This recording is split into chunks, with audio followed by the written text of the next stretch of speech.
Italy 2022 è anche solidarietà, è stata infatti battuta un'asta di beneficenza in favore dei rifugiati ucraini che stanno arrivando nel nostro paese. L'asta è stata organizzata dal Consorzio del Vino Chianti Classico e del Vino Brunello di Montalcino e il Consorzio Tutela Vini Bolgheri e Bolgheri Sassicaia. Il ricavato sarà devoluto alla Caritas diocesana di Siena, Colle Valdelsa, Montalcino, che destinerà i proventi ad una serie di strutture di accoglienza per le famiglie di profughi ucraini.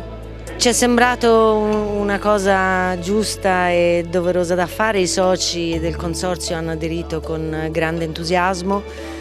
penso possa essere una piccola goccia in un grande oceano di cui c'è bisogno in questo momento veramente di difficoltà di un popolo amico, vicino, europeo. Gli agricoltori in questo caso sono sempre stati vicini a chi ha bisogno e questa volta i produttori di Brunello di Montalcino, Chianti Classico e Bolgheri Sassicaia si sono uniti in un momento di generosità e di partecipazione verso il popolo ucraino, verso coloro che in questo momento hanno estremamente bisogno della nostra non solo vicinanza ma del nostro contributo fattivo economico per aiutare i milioni di persone che sono dovute andare via dal loro territorio